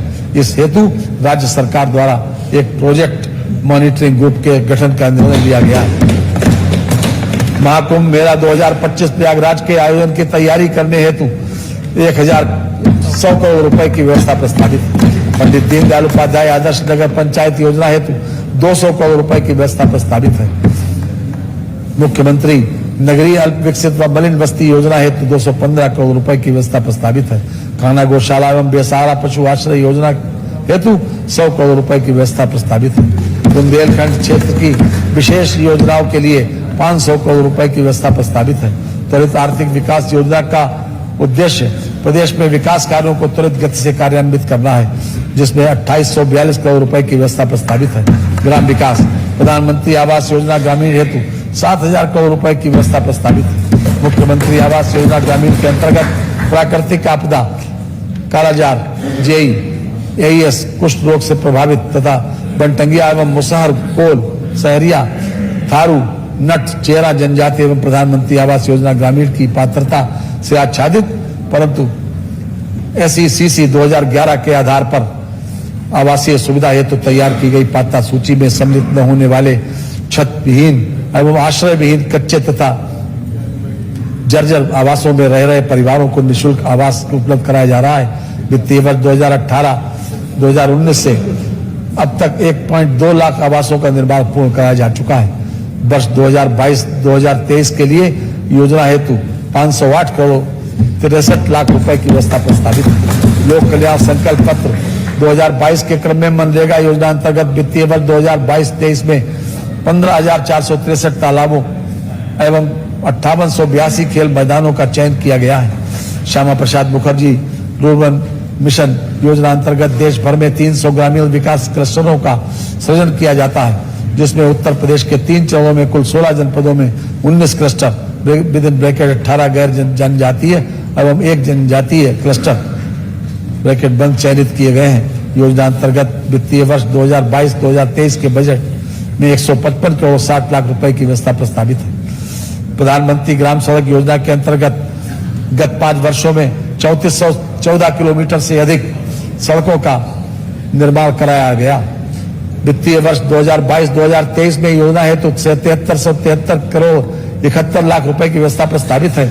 वित्तीय वर्ष 2022-2023 हेतु राष्ट्रीय ग्रामीण आजीविका मिशन के अंतर्गत विभिन्न घटकों हेतु 3155 करोड़ 10 लाख रुपए की बजट व्यवस्था प्रस्तावित है। पंचायती राज पंचायतों की आर्थिक स्थिति को त्वरित गति से सुदृढ़ करने के उद्देश्य से 15वें केंद्रीय वित्त आयोग की संस्तुतियों के आधार पर पंचायती राज संस्थाओं हेतु वित्तीय वर्ष 2022-2023 के लिए भारत सरकार से प्राप्त होने वाली धनराशि के सापेक्ष 7466 करोड़ रुपए की व्यवस्था प्रस्तावित है। स्वच्छ भारत मिशन ग्रामीण योजना अंतर्गत 2022-2023 में 6,65,473 व्यक्तिगत शौचालय निर्माण हेतु 12 रुपए की दर से तथा 1460 सामुदायिक शौचालयों हेतु 3 लाख रुपए की दर से अनुदान दिए जाने की व्यवस्था है। योजना हेतु 1788 करोड़ 18 लाख रुपए की व्यवस्था प्रस्तावित है। ये 12 रुपए गलती से पड़ गया, 12,000 रुपए। वित्तीय वर्ष 2022-2023 में ठोस तरल अपशिष्ट हेतु लक्षित 24,314 गांव की कुल आबादी लगभग 6.46 करोड़ को ठोस व तरल अपशिष्ट प्रबंधन से संतृप्त किए जाने का लक्ष्य है। राष्ट्रीय ग्राम स्वराज अभियान योजना अंतर्गत पंचायतों के क्षमता संवर्धन प्रशिक्षण एवं पंचायतों में संरचनात्मक ढांचे की उपलब्धता हेतु 545 करोड़ 86 लाख रुपए की व्यवस्था प्रस्तावित है। संपूर्ण परिवार सर्वेक्षण उत्तर प्रदेश योजना हेतु वर्ष 2022-2023 में 10 करोड़ रुपए की व्यवस्था प्रस्तावित है। उत्तर प्रदेश मातृभूमि योजना हेतु 1 करोड़ रुपए की व्यवस्था प्रस्तावित है। कृषि प्रदेश में 165.38 लाख हेक्टेयर में खेती की जाती है। कृषि क्षेत्र की विकास दर 5.1% प्राप्त करने का लक्ष्य है। इस लक्ष्य प्राप्ति हेतु प्रदेश में उत्तरोत्तर खाद्यान्न उत्पादन में वृद्धि करने हेतु सरकार प्रयासरत है। वर्ष 2020-2021 में 619.47 लाख मीट्रिक टन खाद्यान्न का उत्पादन हुआ है। नमामि गंगे स्वच्छता अभियान के अंतर्गत निर्मल गंगा के तटीय क्षेत्र हेतु भूमि एवं जल प्रबंधन योजना के लिए 97 करोड़ 42 लाख रुपए की व्यवस्था प्रस्तावित है। गन्ना विकास एवं चीनी उद्योग उत्तर प्रदेश का कृषि आधारित महत्वपूर्ण उद्योग है तथा प्रदेश के लगभग 45.44 लाख गन्ना आपूर्तिकर्ता किसानों के परिवार की आजीविका का मुख्य आधार है। गन्ना किसानों के अवशेष गन्ना मूल्य के भुगतान हेतु 1000 करोड़ रुपए की व्यवस्था प्रस्तावित है। प्रदेश में चीनी मिलों के नवीनीकरण एवं आधुनिकीकरण तथा नई चीनी मिलों की स्थापना हेतु 380 करोड़ रुपए की व्यवस्था प्रस्तावित है। खंडसारी इकाइयों के लाइसेंस हेतु चीनी मिल से न्यूनतम दूरी की बाध्यता 15 किलोमीटर की घटाकर 7.5 किलोमीटर कर दी गई, जिसके फलस्वरूप विगत 25 वर्षों में प्रथम बार 277 नई खंडसारी इकाइयों हेतु लाइसेंस निर्गत किए हुए हैं। कृषि शिक्षा एवं अनुसंधान प्रदेश में 20 कृषि विज्ञान केंद्रों को स्थापित कर क्रियाशील किया गया है। कृषि शिक्षा के सुदृढ़ीकरण हेतु गोंडा में एक नवीन कृषि महाविद्यालय की स्थापना की जा रही है। जनपद लखीमपुर खीरी तथा आजमगढ़ में नव स्थापित कृषि महाविद्यालयों को गत वर्ष से क्रियाशील बनाया गया है। चंद्रशेखर आजाद कृषि एवं औद्योगिक विश्वविद्यालय कानपुर के अंतर्गत कृषि महाविद्यालय लखीमपुर कैंपस तथा अन्य निर्माण कार्यों हेतु 10 करोड़ रुपए की व्यवस्था प्रस्तावित है। बांदा कृषि एवं औद्योगिक विश्वविद्यालय के विभिन्न निर्माण कार्यों हेतु 8 करोड़ 58 लाख रुपए की व्यवस्था प्रस्तावित है। प्रदेश के कृषि विश्वविद्यालयों द्वारा विभिन्न फसलों की नवीन प्रजातियों को वर्ष 2021-2022 में विकसित किया गया है, जो विमोचित की जा चुकी है तथा कुछ विमोचन के लिए तैयार है। दुग्ध विकास वित्तीय वर्ष 2021-2022 में प्रदेश में 115 कार्यरत सहकारी दुग्ध समितियों के माध्यम से 1.86 लाख लीटर प्रतिदिन तरल दूध की बिक्री की गई है। भारतीय गोवंश द्वारा दुग्ध आपूर्ति करने वाले दुग्ध उत्पादकों को प्रोत्साहन स्वरूप नंद बाबा पुरस्कार से सम्मानित किया जाएगा। वर्तमान दुग्ध संघ को सुदृढ़ीकरण एवं पुनर्जीवित करने की योजना हेतु 60 करोड़ की व्यवस्था प्रस्तावित है। जनपद मथुरा में 3000 लीटर प्रतिदिन क्षमता के नवीन डेयरी प्लांट के निर्माण हेतु 8 करोड़ रुपए की व्यवस्था प्रस्तावित है। जनपद वाराणसी में ग्रीनफील्ड डेयरी प्लांट एवं जनपद मेरठ में ग्रीनफील्ड डेयरी प्लांट की निर्माणाधीन डेयरी परियोजनाओं हेतु 79 करोड़ 82 लाख रुपए की व्यवस्था प्रस्तावित है। पशुपालन राष्ट्रीय पशु रोग नियंत्रण कार्यक्रम के अंतर्गत खुरपका मुंहपका एवं ब्रूसलोसिस रोग नियंत्रण हेतु एक्शन प्लान के अनुसार क्रियान्वयन किया जा रहा है। 2030 तक प्रदेश के खुरपका मुंहपका से मुक्त कराए जाने का लक्ष्य है। खुरपका मुंहपका टीकाकरण कार्यक्रम के अंतर्गत अद्यतन 1,79,717 टीकाकरण एवं ब्रूसलोसिस टीकाकरण कार्यक्रम के अंतर्गत 18,69,166 टीकाकरण किया गया है। निराश्रित बेसहारा गोवंश की समस्या के निराकरण हेतु प्रदेश के समस्त जनपदों में 187 बृहद गो संरक्षण केंद्र का निर्माण कराया जाना लक्षित है, जिसके सापेक्ष 171 केंद्रों का निर्माण कार्य पूर्ण है। बुंदेलखंड क्षेत्र में निराश्रित गोवंश की समस्या के निराकरण हेतु बुंदेलखंड के प्रत्येक जनपद में 5-5 गो आश्रय केंद्र स्थापित है। निराश्रित बेसहारा गोवंश के संरक्षण हेतु प्रदेश में 6,195 गो आश्रय स्थल स्थापित है, जिनमें 9,67,923 गोवंशीय पशु संरक्षित किए गए हैं। मुख्यमंत्री निराश्रित बेसहारा गोवंश सहभागिता योजना अंतर्गत 1,31,000 से अधिक गोवंश इच्छुक लाभार्थियों को सुपुर्दगी में दिए गए हैं। मत्स्य प्रदेश में मत्स्य उत्पादन एवं उत्पादकता बढ़ाए जाने हेतु प्रधानमंत्री मत्स्य संपदा योजना 2020 से वर्ष 2025 तक संचालित है। इस योजना का मुख्य उद्देश्य मत्स्यिकी उत्पादन में विस्तारीकरण, सघनता एवं विविधीकरण के माध्यम से वृद्धि करना तथा भूमि व जल का उर्वरक उपयोग करना है। मत्स्य पालकों को आर्थिक रूप से स्वावलंबी बनाई जाने हेतु मुख्यमंत्री मत्स्य संपदा योजना प्रारंभ की जा रही है, जिसके लिए 2 करोड़ रुपए की व्यवस्था प्रस्तावित है। ग्राम सभा के तालाबों के मत्स्य पट्टा धारकों व मछुआरों को दाव क्रय करने हेतु सहायता के लिए निष्पाद राज बोर्ड सब्सिडी योजना प्रस्तावित है, जिसके लिए 2 करोड़ रुपए की व्यवस्था प्रस्तावित है। उद्यान एवं खाद्य प्रसंस्करण प्रदेश में बागवानी एवं खाद्य प्रसंस्करण क्षेत्र के समन्वित विकास हेतु एकीकृत बागवानी विकास मिशन राष्ट्रीय कृषि विकास योजना पर drop more crop micro irrigation Bundelkhand एवं बिंद क्षेत्र में औद्योगिक विकास, गंगा के तटवर्ती क्षेत्रों में औद्योगिक विकास की योजना नमामि गंगे, गुणवत्ता युक्त पान उत्पादन प्रोत्साहन, उत्तर प्रदेश खाद्य प्रसंस्करण उद्योग नीति 2017 आदि महत्वपूर्ण कार्यक्रम संचालित किए जा रहे हैं। आलू के लाभकारी मूल्य हेतु बाजार हस्तक्षेप योजना के लिए 1 करोड़ रुपए की व्यवस्था प्रस्तावित है। खाद्य प्रसंस्करण लघु उद्योग लगाने हेतु उत्तर प्रदेश खाद्य प्रसंस्करण उद्योग की नीति 2017 लागू की गई है, जो उद्यमता विकास के साथ ही कृषकों को विकास, उनके उत्पाद का सूचित मूल्य दिलाने, रोजगार सृजन एवं मूल्य संवर्धन में सहायक सिद्ध हो रही है। असंगठित क्षेत्र की खाद्य प्रसंस्करण इकाइयों को प्रशिक्षण, नवीन तकनीक, विपणन तथा ऋण सुविधाएं उपलब्ध कराए जाने हेतु प्रधानमंत्री खाद्य उद्योग उन्नयन योजना प्रारंभ की जा रही है, जिसके लिए 120 करोड़ 86 लाख रुपए की व्यवस्था प्रस्तावित है। सहकारी संस्थाओं के माध्यम से किसानों को रियायती दरों पर ऋण उपलब्ध कराए जाने की ब्याज अनुदान योजना हेतु 300 करोड़ रुपए की व्यवस्था प्रस्तावित है। रासायनिक उर्वरकों के अग्रिम भंडारण हेतु 150 करोड़ रुपए की व्यवस्था प्रस्तावित है। सूक्ष्म, लघु एवं मध्यम उद्यम अयोध्या में सीपेट केंद्र के निर्माण तथा संयंत्रों के क्रय हेतु 35 करोड़ रुपए की व्यवस्था प्रस्तावित है। विश्वकर्मा श्रम सम्मान योजना के वित्तीय वर्ष 2021-22 में कुल 75,000 कारीगरों को प्रशिक्षित कर टूल किट उपलब्ध कराया गया। विश्वकर्मा श्रम सम्मान योजना हेतु 112 करोड़ 50 लाख रुपए की व्यवस्था प्रस्तावित है। नव औद्योगिक स्थानों के विकास कार्यक्रम के अंतर्गत 4 जनपदों प्रयागराज, प्रतापगढ़, अलीगढ़ एवं महोबा में औद्योगिक स्थान विकसित करने हेतु 50 करोड़ रुपए की धनराशि की व्यवस्था प्रस्तावित है। भूतत्व खनन विभाग की सेवाओं को ऑनलाइन किए जाने के उद्देश्य से ईज ऑफ डूइंग बिजनेस के अंतर्गत ऑनलाइन पोर्टल विकसित किया गया है। खनन से जुड़ी सेवाओं यथा साधारण मिट्टी के खनन, परिवहन, बाढ़ द्वारा जमक उप खनिज के व्यवस्थापन, परियोजनाओं के निर्माण के दौरान निकले उप खनिज के निस्तारण, खनिज भंडारण अनुज्ञा, उप खनिज परिहार हेतु पट्टा निष्पादन तथा खनिज परिवहन करने वाले वाहनों के पंजीकरण की कार्रवाई ऑनलाइन समयबद्ध ढंग से निष्पादित किए जाने की व्यवस्था की गई है। खादी एवं ग्राम उद्योग, मुख्यमंत्री ग्राम उद्योग रोजगार योजना के अंतर्गत वर्ष 2022-2023 में 800 इकाइयों की स्थापना कराकर 16,000 लोगों को रोजगार उपलब्ध कराए जाने का लक्ष्य है। पंडित दीनदयाल उपाध्याय खादी विपणन विकास सहायता योजना हेतु 15 करोड़ रुपए की व्यवस्था प्रस्तावित है। योजना के अंतर्गत उक्त धनराशि का 34% खादी कामगारों को सीधे उनके खाते में पारदर्शी तरीके से उपलब्ध कराया जाएगा। विपणन विकास हेतु 33% एवं खादी संस्थाओं को 33% धनराशि सहायता के रूप में दिए जाने हेतु प्रावधानित है, जिससे खादी के उत्पादन में गुणवत्ता वृद्धि होगी।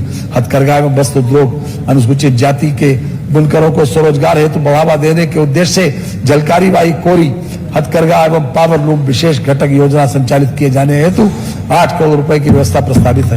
प्रदेश के पावर लूम बुनकरों को रियायती दरों पर विद्युत उपलब्ध कराई जा रही है। इस हेतु 250 करोड़ रुपए की व्यवस्था प्रस्तावित है। हथकरघा बुनकरों की परंपरागत ऊर्जा स्रोतों पर निर्भरता का समाप्त करते हुए सौर ऊर्जा के प्रयोग हेतु पावर लूम बुनकरों एवं हथकरघा बुनकरों को सोलर इन्वर्टर दिए जाने हेतु मुख्यमंत्री बुनकर सौर योजना के अंतर्गत 10 करोड़ रुपए की बजट व्यवस्था प्रस्तावित है। आईटी एवं इलेक्ट्रॉनिक्स, सूचना प्रौद्योगिकी एवं इलेक्ट्रॉनिक्स उद्योग उत्तर प्रदेश सरकार के उच्च प्राथमिकता वाले उद्योगों में से एक है। इसके अंतर्गत अनेक परियोजनाएं संचालित की जा रही हैं, जो उत्तर प्रदेश को सूचना प्रौद्योगिकी एवं इलेक्ट्रॉनिक्स के क्षेत्र में एक हब के रूप में प्रतिष्ठित करेंगी। उत्तर प्रदेश डाटा सेंटर नीति 2021 के अंतर्गत 3 डाटा सेंटर पार्क्स की स्थापना के साथ 250 मेगावाट का डाटा सेंटर उद्योग विकसित किए जाने और 20,000 करोड़ रुपए के निवेश का लक्ष्य रखा गया है। बेसिक शिक्षा शैक्षिक सत्र 2021-2022 में 1,32,912 परिषदीय प्राथमिक उच्च प्राथमिक कंपोजिट विद्यालयों में लगभग 1.66 करोड़ बच्चों का नामांकन कराया गया है। वर्ष 2022-2023 में परिषदीय विद्यालयों में स्कूल चलो अभियान के अंतर्गत छात्र नामांकन का लक्ष्य 2 करोड़ रखा गया है। समग्र शिक्षा अभियान हेतु 18,670 करोड़ 72 लाख रुपए की व्यवस्था प्रस्तावित है। शैक्षिक सत्र 2021-2022 में प्रदेश में परिषदीय प्राथमिक उच्च प्राथमिक विद्यालयों एवं अशासकीय सहायता प्राप्त प्राथमिक पूर्व माध्यमिक विद्यालयों कक्षा 1 से 8 तक अध्ययन छात्राओं के उपयोगार्थ निःशुल्क यूनिफॉर्म, स्वेटर, स्कूल बैग एवं जूता मोजा की धनराशि PFMS DBT मॉड्यूल के माध्यम से सीधे छात्र छात्राओं के माता पिता अभिभावकों के आधार पर सीडेड बैंक खाते में हस्तांतरित किए जाने की कार्रवाई की गई, जिससे 1.57 करोड़ बच्चे लाभान्वित हुए हैं। वित्तीय वर्ष 2022-23 के बजट में योजना हेतु 370 करोड़ रुपए की व्यवस्था प्रस्तावित है। प्राथमिक विद्यालयों में गर्म पकाया भोजन उपलब्ध कराने के हेतु मध्याह्न भोजन योजना संचालित है। विद्यालयों में सभी जाति एवं धर्म के छात्र छात्राओं को एक स्थान पर भोजन उपलब्ध कराकर उनके मध्य सामाजिक सौहार्द, एकता एवं परस्पर भाईचारे की भावना के विकास में उत्तरोत्तर सफलता प्राप्त हो रही है। वर्ष 2022-23 में प्रदेश के 1.44 लाख प्राथमिक एवं उच्च प्राथमिक विद्यालयों में अध्ययनरत 2 करोड़ छात्रों को आच्छादित किया जा रहा है, जो देश में सर्वाधिक है। योजना हेतु 3548 करोड़ 93 लाख रुपए की व्यवस्था प्रस्तावित है। इसके अतिरिक्त फल वितरण हेतु 166 करोड़ 71 लाख रुपए की व्यवस्था भी प्रस्तावित है। ऑपरेशन कायाकल्प के अंतर्गत परिषदीय विद्यालयों को चिन्हित 19 मूलभूत अवस्थापना सुविधाओं से संतृप्त कराया जा रहा है। अब तक 1.30 लाख से अधिक विद्यालयों का कायाकल्प कराया जा चुका है। माध्यमिक शिक्षा के अंतर्गत शैक्षिक पहुंच का विस्तार करने के लिए समस्त बाल विद्यालयों में सह शिक्षा की व्यवस्था करते हुए 268 नवीन विद्यालय, 30 बालिका छात्रावास एवं 3 नए सैनिक स्कूल संचालित किए गए हैं। सैनिक स्कूलों के संचालन हेतु 98 करोड़ 38 लाख रुपए की व्यवस्था प्रस्तावित है। संस्कृत शिक्षा को व्यवसाय परक बनाने के लिए आधुनिक विषयों का समावेश करते हुए NCERT का पाठ्यक्रम लागू किया गया है। संस्कृत पाठशालाओं को अनुदान हेतु 324 करोड़ 41 लाख रुपए की व्यवस्था प्रस्तावित है। समग्र शिक्षा अभियान के अंतर्गत विभिन्न निर्माण एवं अवस्थापना विकास के कार्यों हेतु वित्तीय वर्ष 2022-2023 के बजट में 836 करोड़ 80 लाख रुपए की व्यवस्था प्रस्तावित है। उच्च शिक्षा संस्थानों में आधुनिक तकनीक का प्रयोग करते हुए गुणवत्तापूर्ण सार्वभौमिक एवं रोजगार परक शिक्षा उपलब्ध कराए जाने एवं राष्ट्रीय शिक्षा नीति 2020 के प्रभावी क्रियान्वयन हेतु सरकार प्रतिबद्ध है। प्रदेश में 3 नए राज्य विश्वविद्यालयों में मां शाकुंभरी विश्वविद्यालय सहारनपुर, महाराजा सुहेल देव राज्य विश्वविद्यालय आजमगढ़ एवं राजा महेंद्र प्रताप सिंह राज्य विश्वविद्यालय अलीगढ़ का शिलान्यास किया जा चुका है तथा भवनों का निर्माण कार्य प्रगतियाधीन है। प्रदेश के राजकीय महाविद्यालयों में स्मार्ट क्लासेस की स्थापना हेतु 10 करोड़ रुपए की व्यवस्था प्रस्तावित है। राजकीय महाविद्यालयों के निर्माणाधीन भवनों को पूर्ण किए जाने हेतु 200 करोड़ रुपए की व्यवस्था प्रस्तावित है। प्रदेश में 75 नए राजकीय महाविद्यालयों की स्थापना हेतु निर्माण कार्य प्रगति पर है। उच्चतर शिक्षा के निजी निवेश को प्रोत्साहित करने हेतु निजी विश्वविद्यालय अधिनियम तथा नियमावली 2022 प्रख्यापित की गई है। 3 नए निजी विश्वविद्यालय संचालित किए गए हैं। छात्रों को मुफ्त ऑनलाइन संस्कृत प्रशिक्षण प्रदान किए जाने हेतु संपूर्णानंद संस्कृत विश्वविद्यालय वाराणसी में ऑनलाइन संस्कृत प्रशिक्षण केंद्र स्थापित कर उसके माध्यम से रोजगार पाठ्यक्रमों में प्रशिक्षण प्रदान किए जाने का प्रस्ताव है। प्रशिक्षण केंद्र की प्रस्थापना हेतु 1 करोड़ 16 लाख रुपए की व्यवस्था प्रस्तावित है। प्राविधिक शिक्षा प्रदेश में डिप्लोमा स्तरीय 198 राजकीय एवं 19 अनुदानित संस्था अर्थात 217 संस्थाएं हैं, जिनमें से 168 संस्थाओं में मात्र सत्र 2021-2022 से प्रशिक्षण प्रदान किया जा रहा है। 49 राजकीय पॉलिटेक्निक निर्माणाधीन अवस्थापना की प्रक्रिया में है, जिन्हें निकट भविष्य में PPP मोड पर संचालित किया जाना है। वर्तमान में 1266 निजी क्षेत्र की डिप्लोमा स्तरीय संस्थाओं में छात्र छात्राओं को प्रवेश दिया जा रहा है। वर्तमान राजकीय अनुदानित एवं निजी क्षेत्र की समस्त संस्थाओं को सम्मिलित करते हुए कुल प्रवेश क्षमता 1,26,436 है। प्रदेश सरकार की $1 ट्रिलियन इकोनॉमी की योजना के क्रम में छात्र छात्राओं को आर्थिक रोजगार तथा इमर्जिंग टेक्नोलॉजी आधारित उद्योग हेतु मैन पावर उपलब्ध कराने के दृष्टिगत सत्र 2022-2023 में न्यू एज ट्रेडर्स के अंतर्गत 4 पाठ्यक्रम तथा डाटा साइंस एवं machine learning, internet of things, cyber security एवं ड्रोन टेक्नोलॉजी में प्रशिक्षण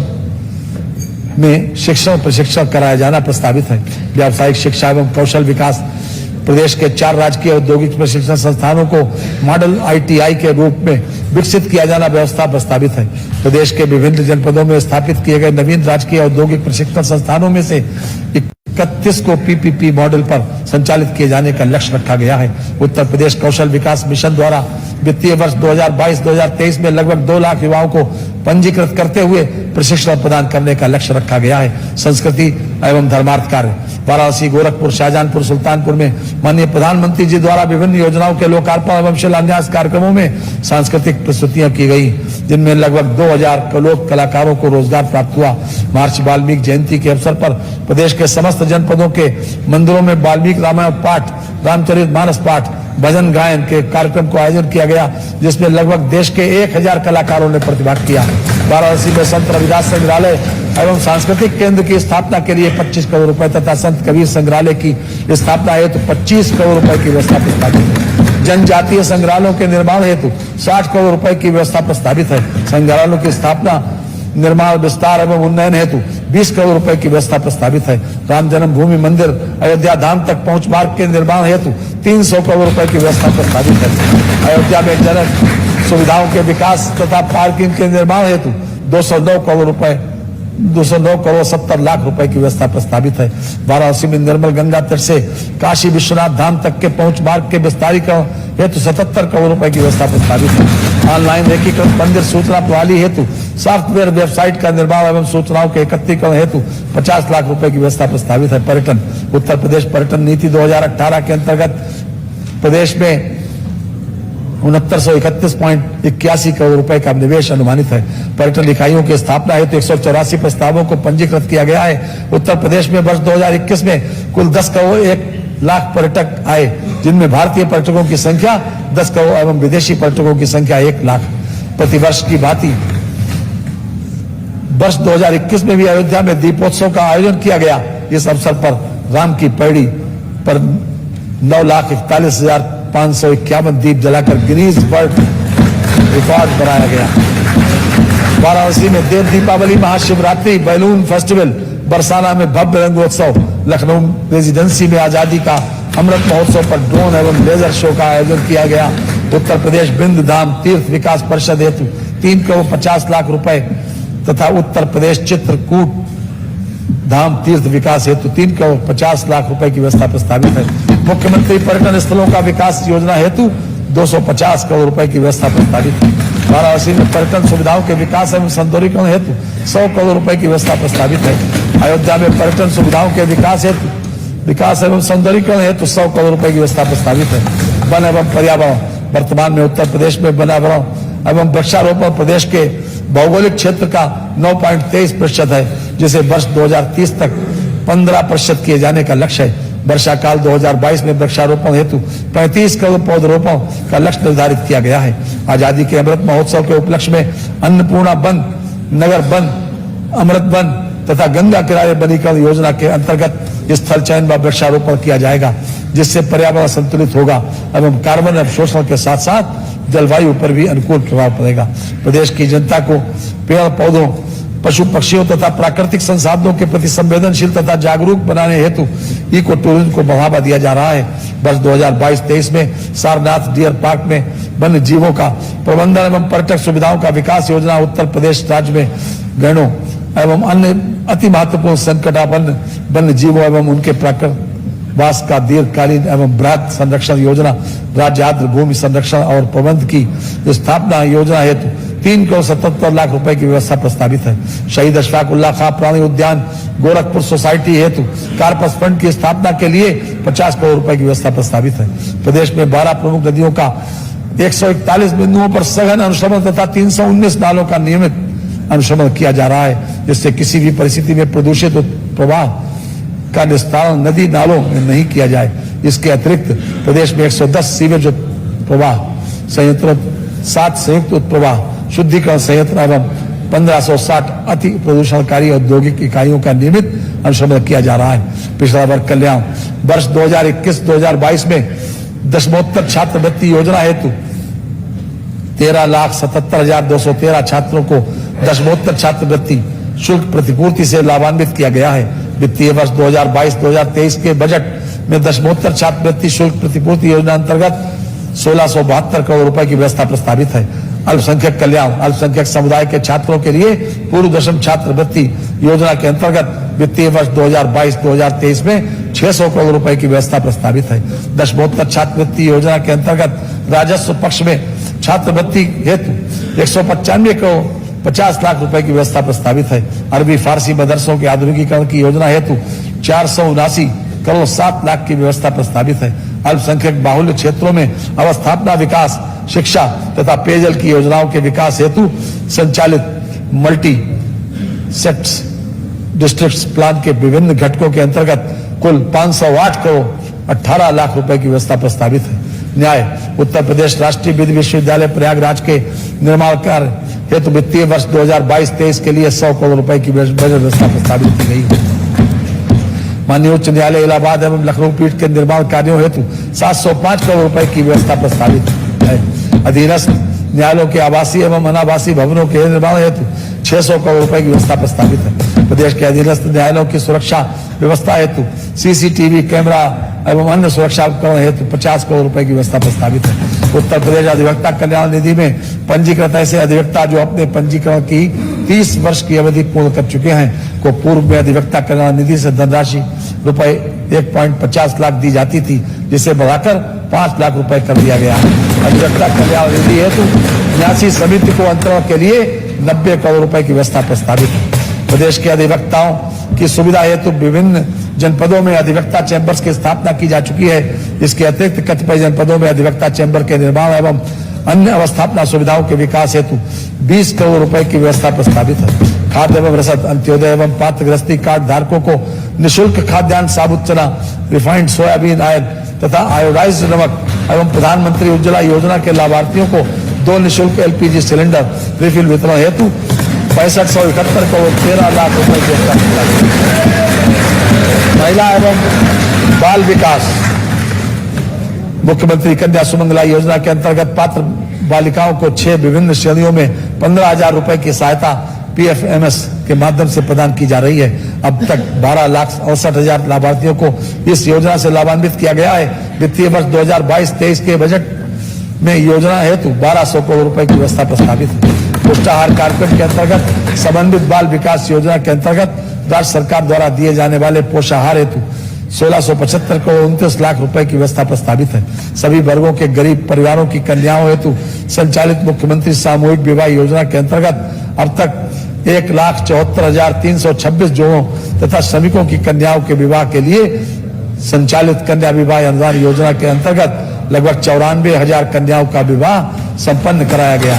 महिलाओं और बालिकाओं के समग्र विकास के लिए हमारी सरकार प्रतिबद्ध है और इस उद्देश्य के लिए मिशन शक्ति को पूरे राज्य में व्यापक रूप से लागू किया गया है और हम इसके चौथे चरण में प्रवेश करने के लिए पूरी तरह तैयार हैं। परिवहन जनता को सुरक्षित, सुलभ, सतत, मितव्ययी व इको फ्रेंडली परिवहन सेवाएं उपलब्ध कराने हेतु सरकार कृत संकल्प है। यात्रियों को सुगम टिकटिंग व सूचना प्रणाली हेतु उत्तर प्रदेश राज्य सड़क परिवहन निगम की प्रतिष्ठित सेवाओं में इंटरनेट आधारित अग्रिम आरक्षण की व्यवस्था उपलब्ध कराई गई है।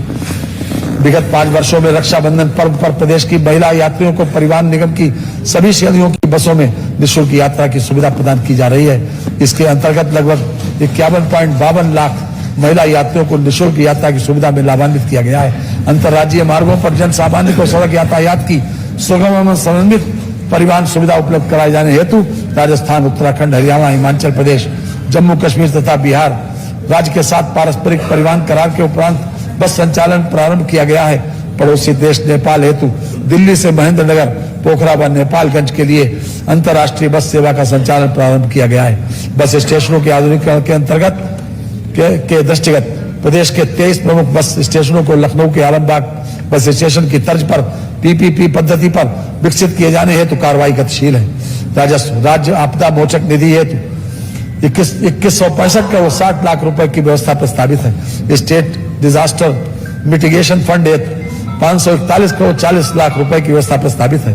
वित्तीय वर्ष 21-22 में बाढ़ एवं अतिवृष्टि से हुई फसल क्षति के सापेक्ष 14.98 लाख कृषकों को 526.13 करोड़ रुपए का कृषि निवेश अनुदान प्रदान किया गया।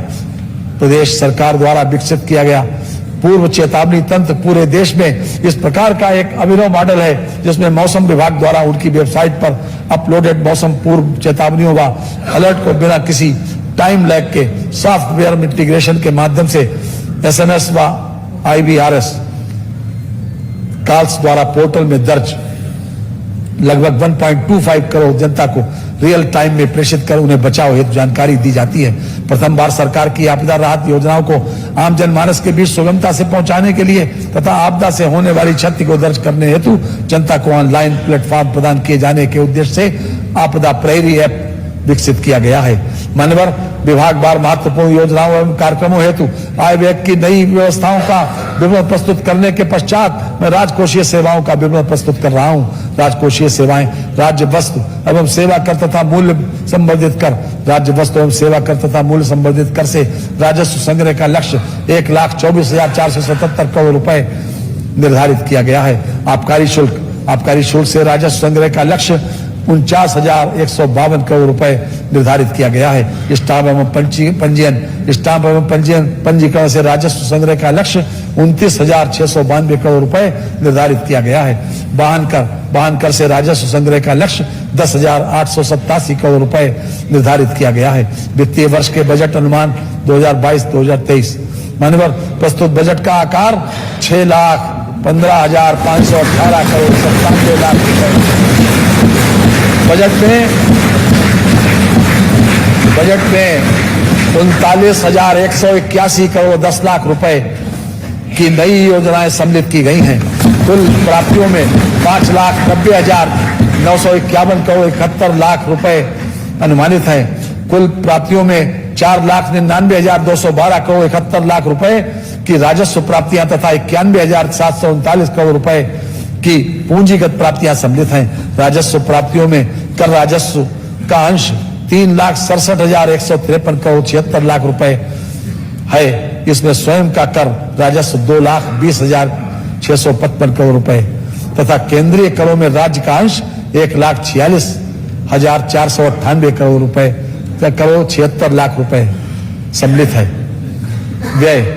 कुल व्यय 6,15,518 करोड़ 97 लाख रुपए अनुमानित है।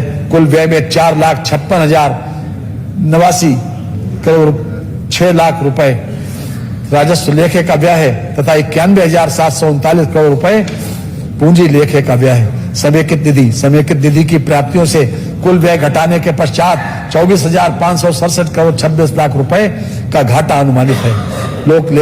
लोक लेखे से 6,000 करोड़ रुपए की शुद्ध प्राप्तियों अनुमानित है। समस्त लेन देन का शुद्ध परिणाम 18,567 करोड़ 26 लाख रुपए ऋणात्मक अनुमानित है।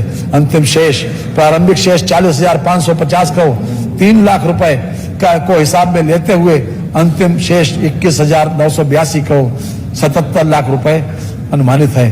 राजस्व बचत 43,123 करोड़ 65 लाख रुपए अनुमानित है। राजकोषीय घाटा 81,177 करोड़ 97 लाख रुपए अनुमानित है, जो वर्ष के लिए अनुमानित सकल राज्य घरेलू उत्पाद का 3.96% है। हमारी FRBM की लिमिट 4%। माननीय प्रधानमंत्री जी और माननीय मुख्यमंत्री जी के मार्गनिर्देशन में तैयार किया गया बजट सदन के सम्मुख प्रस्तुत है।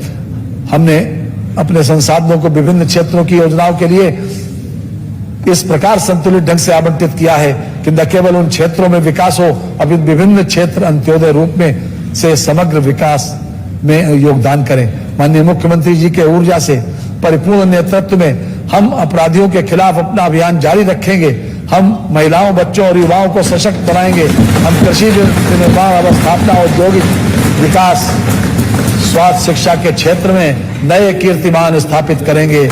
मैं माननीय प्रधानमंत्री जी और माननीय योगी जी की कार्यशैली के संबंध में कहना चाहूंगा, तेरे जुनून से नतीजा जरूर। वो उसमें लिखा है, जो हम कह रहे हैं वो सुनिए।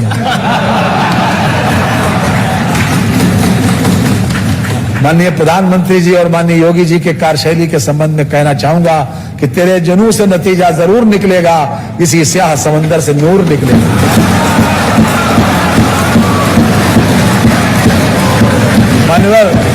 मानवर मैं माननीय प्रधानमंत्री और माननीय मुख्यमंत्री जी, केंद्रीय मंत्रिपरिषद के माननीय सदस्यों और प्रदेश की मंत्रिपरिषद के अपने सभी माननीय सदस्यों का अत्यंत आभारी हूं, जिनके सहयोग एवं परामर्श से मैं बजट प्रस्तुत करने में सक्षम हो सका हूं। मैं अपर मुख्य सचिव वित्त और वित्त विभाग के अधिकारियों एवं कर्मचारियों, प्रधान महालेखाकार उत्तर प्रदेश तथा राष्ट्रीय सूचना विज्ञान केंद्र के अधिकारियों एवं प्रदेश सरकार के सभी विभागों के अधिकारियों एवं कर्मचारियों के प्रति अपना आभार प्रकट करता हूं, जिन्होंने इस बजट को तैयार करने में बहुमूल्य सहयोग प्रदान किया है। इन्हीं शब्दों के साथ माननीय वित्तीय वर्ष 2023 का बजट इस सदन में उपस्थित सभी सम्मानित प्रतिनिधियों के माध्यम से प्रदेश की जनता को समर्पित करता हूं। वंदे मातरम।